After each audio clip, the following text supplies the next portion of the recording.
防疫，文明随行。戴口罩，勤洗手，测体温，您随行。戴口罩，勤洗手，测体温，勤消毒手。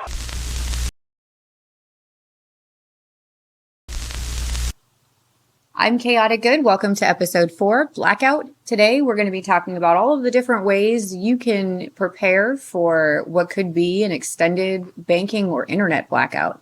I know everybody saw part 1 already and are probably shitting their pants right now because it is terrifying to think about what might happen if for some reason the internet or electronic banking went down for, more than just a few hours. To make part 1, I poured over hours and hours of footage from all over the world. All of these events have either taken place in the last year or they're still actively ongoing right now as we speak. The primary reason you're not hearing about most of this is because a lot of US and Canadian mainstream news networks are not covering it. They don't want people to panic. They don't want people to pull their money out of the banks. They don't want people doing anything nutty, while we're kind of on the brink here. The other thing that we're starting to see too is banks, central banking, they're having liquidity issues. If everybody went right now down to the bank and said, hey, I want to withdraw all of the money in my account, the bank might not have it, and that's a scary thought. Everything is FDIC insured, but every insurance policy has a limit. So we pretty much have to look at, okay, what would happen in a scenario where there were massive bank runs, so where banks couldn't give all the money back to everybody that was in their accounts. They don't have it, in the bank to do that. They're over there checking their wallet going, maybe I've got another 20 for you. I mean, that's a scary thing to have to look at, but there are ways to make sure that you minimize the chaos in your own life for yourself and your family if this does happen. We're looking at possibly, all signs are pointing to the big crash happening in September after the Fed comes back and does their meeting after the long weekend.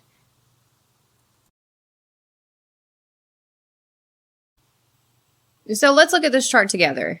So we see the debt and interest rates differences here over several decades, where the Fed is in between a rock and a hard place right now is that Americans have accumulated so much debt in the last 2 years, really. I mean, the last 2 years especially.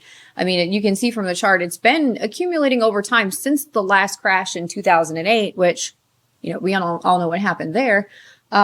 Where the Fed is going to have trouble now is that due to the amount of variable rate interest debt that a lot of American consumers have, so we're talking credit cards, we're talking, maybe car notes, equity lines of credit against, the equity in their house, everybody is tapped out. The Feds have raised interest rates pretty aggressively here over the last few months, right? And as a result, here in the last 30 days, we've seen car repos at an all-time high. We've seen credit cards being opened at a record rate. We're going to have to start looking at whether or not the Fed can even raise interest rates more than they already have, because people are already so maxed out that any increase in interest rates will put them underwater, especially when we're talking about overall economic factors, including, cost of living, the inflation on food and rent and everything else. But there's nothing to stop this train. There's a real good chance that if the Fed pauses interest rate hikes or starts to drop them, the value of the US dollar will implode. And as we know, the world runs on the dollar bond. So that's why we are starting to see a lot of chaos and calamity in the emerging markets who are substantially worse off as far as inflation rates go right now compared to us. In the event of a banking or internet blackout for an extended period of time, we're talking for more than a few hours, more than just to mess up your regular work day, you want to stay inside your house as much as you can. You really, when something like that happens, people can't swipe a debit or a credit card at the gas pump or at the store, it will erupt into a situation where people are looting, people are trying to yank cash out of the ATMs, people are going to be fighting, there's not going to be anything left on the shelves at some of the stores if you do try to go. So you really want to prepare as much as you can ahead of time for these things. And it's really, really easy to do. It really is. So let's get into the meat and potatoes here. Let me start. I did make a list. I do have to do that so I can keep myself on track here. So let's start with number one. Number one is silver and gold. Okay, so think about this for a second. So silver and gold are globally recognized as a form of currency that can be converted into any, paper currency wherever you happen to be at the time. And no matter where you are in the world, everyone will take gold and silver as a form of payment for a transaction. Or you can get into where you can convert, take your gold and silver down to a shop and cash it in. There's lots of ways that you can store wealth, instead of in a savings account in the bank where you may have to be concerned about not being able to access that savings. You want to go ahead and get small denominations of, silver and gold and just put it away, in a wall safe or a safe that's bolted down, because you want to make sure that if you are keeping that kind of bullion in your house, that you have it as secure as possible. So if you can't swipe a debit card, you still need to buy food. You still need to buy gas. The only option is to use currency that is not linked to electronic banking. And that means electronic central banking. We're talking about big banks and credit unions. Some of these credit unions are having the same problems that big banks are. So honestly, I don't know that they're going to be any better off. They were okay in 2008, but if the crash were going to be as bad as it was, like equally as bad as it was in 2008, we would have had to have imploded legitimately a full calendar year ago. If you compare the interest rates, compared to that time period, it's just astounding how far they've kicked the can down the road to avoid this. In addition, we know over the last few months that JP Morgan Chase primarily has been responsible for manipulating the gold and silver prices. Okay, so they are artificially lower than they should be right now because of this. So now is a great time, if you do have savings, to go out, and pick up. I like American and Canadian silver coins. We call them junk silver. It's just easy to keep. It's really universally recognized by almost everybody, and it looks like you have a bunch of quarters on you. If you're walking around with gold bars and silver bars in your pocket, someone is going to take those from you if you leave your house with it. So it's better to look nonchalant. Like a roll of quarters. No one's going to do anything with a roll of quarters. And so we're looking at another squeeze. Like as I talked about in the previous video, episode 3, we're not just looking at stocks here. We're looking at all types of assets and commodities, things that aren't necessarily directly tethered to the value of a paper US dollar. A paper US dollar. That's important to realize that the value of the paper US dollar is going to go down. And that means hyperinflation. We're seeing the government bills going through now. They want to fix inflation with more inflation. Like, it didn't work the first time. Why are we doing this again? It's not up to us. They've already made the decision, whether or not we agree with it. Second, I know everybody has been real wishy-washy about crypto lately. However, crypto is not tethered to the value of the US paper dollar. That's important. I don't like stable coins very much, the ones that are pegged to the US dollar, right? Because that almost makes calling it a stable coin absolutely pointless. You're not stable if you're tethered to something unstable. There is nothing stable about the value of the US dollar right now. I don't care what the news tells you. We're looking at back at the Canadian trucker protests, right? Even though it's different, it's a different situation. Government seized bank accounts. You know who told them no? A lot of crypto exchanges. So something to think about. You also want to get yourself a cold storage wallet, because that's not directly connected to Wi-Fi at all consistently. So it's very, very easy to keep it secure, keep it away from an internet network where someone can't hack into it, because we're going to be seeing a whole lot more black hat activity as we start getting into this crash, because Dr. Michael Burry, who is one of my favorite people to reference right now, one of the red flags of a crash scenario is heightened rates of fraud. And I know we've been seeing that for the last couple of years too. So, number 3, bulk food and water storage. That's right. You want to go to Costco or Sam's Club or, catch some sales down at the Kroger. You want to put away at least a month's worth of food and water. It's important. Because if you go to the grocery store and there's nothing there for you, you will have nothing in your house if you don't do this. You will have to go fight somebody down at the Walmart over the last loaf of bread. Do you want to do that? I don't want to do that. I want to be sitting my happy ass inside my house waiting for it to all be over. Because eventually, they can't do it forever, right? Right. So people got to pay bills.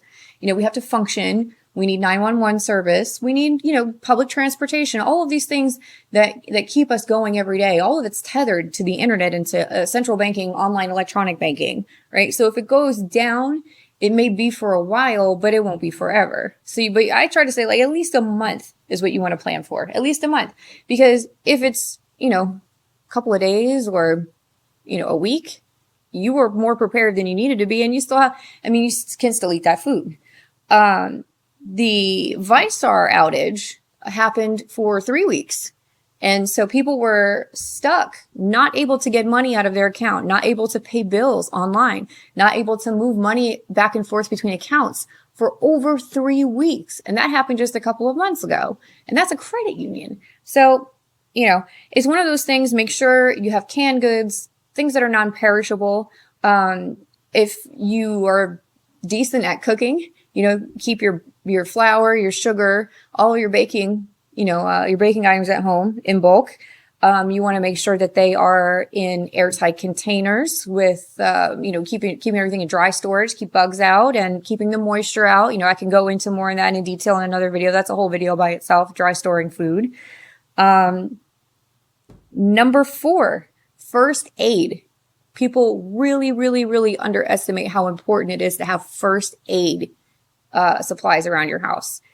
If you're on any daily medications, if looting starts, at the Walmart, I keep using them as an example, but only because I've seen it in person myself when things have iced over here. The first thing they're going to do is lock down the pharmacy. They will not open the gate on the pharmacy if people are looting. They just won't.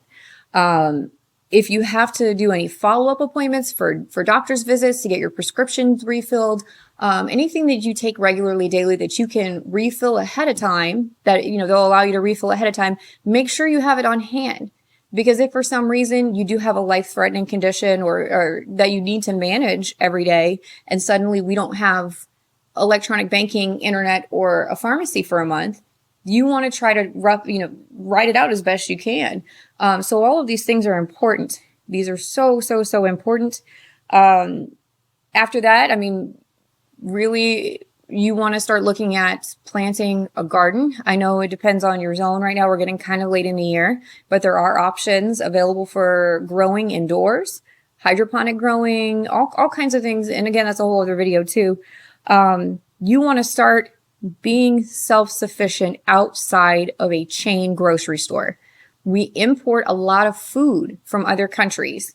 If for any reason, I swear to God, if Nancy Pelosi farts in the wrong direction, China is going to start pushing the button on us. They are so pissed right now at us. And we have sanctioned everybody.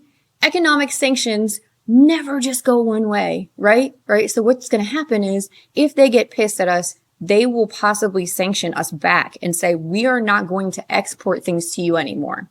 Okay. So where we import so much of our food, and the supply chain issues as it is, has already had a lot of food coming in tainted, coming in spoiled. And grocery stores are already putting that out on the shelves anyways, before it goes all the way bad, hoping people will buy it. They just mark it down and say, here, hope you don't get worms. The more you can be self-sufficient outside of chain stores, some of us call it prepping, some of us call it homesteading.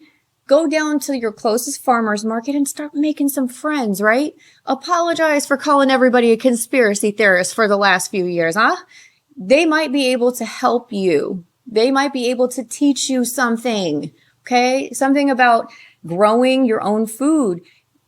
No pesticides, everything is organic for the most part. These are the people that will be able to help as a community. They've already developed a community. Homesteading and prepping and farmers market people, they're all a very tight-knit community, but the food is going to be safer. And so that's really, really, really important. And some farmers markets, again, you can go on the government website now for the U.S. Department of Agriculture. If you do have SNAP assistance. There are some farmers markets that will take that, and a lot of people don't realize it. But again, if for some reason internet goes down, you will not be able to use your EBT card. And that specific thing happening is actually what has kicked off looting in some of the grocery stores around where I live on more than one occasion. All of a sudden, someone can't swipe their EBT card. The whole store internet goes down. Nobody can. People are going to start leaving the store with carts full of groceries. I've seen it happen myself. So, the more you can do to be self-sufficient outside of chain stores, the better off you are. And I know this is going to be a controversial one lately, but self-defense. Whatever is legal in your state to do, you need to fucking do it. Have it in your house. Have it ready, because if people start looting, they will not stay at the store. Once it gets bad enough, if things are out long enough, folks are going to start breaking into people's houses, especially if they know you've got supplies in there. I mean, we've all seen, I think, The Walking Dead at this point, right? I mean, it is a little bit like the zombie apocalypse. So you want to make sure that you are safe inside your house, that you are comfortable, that you have minimum disruptions, and then that you're safe. You want to be safe. The safest place you can be is in your own house with the doors locked, the windows locked, the lights off, curtains closed, act like nobody's home, and just sit and camp out in your house, eat your snacks out of the pantry that you put away a couple of months ago, drink your bottled water and put a DVD on, wait till it's over. That's what I'm going to be doing. That's what I hope you do too. Thank you guys so much for being so patient while I've gotten my situation set up here. I'm so happy to answer any questions that you guys have. I am going to continue to make more episodes, hopefully a little bit faster now that I've got everything ready. Reach out to me on any social media platform. I would love to talk to you if you do have questions. I will never, ever, ever bite anybody's head off for asking what they think might be too basic of a question. I'm on Twitter, I'm on LinkedIn, I'm on Facebook. I've got my Discord server with links here. I've got all my social media links here, and I'm going to put them in the comments too. Don't be shy. Till next time, guys. Thank you so much for watching. We'll see you later.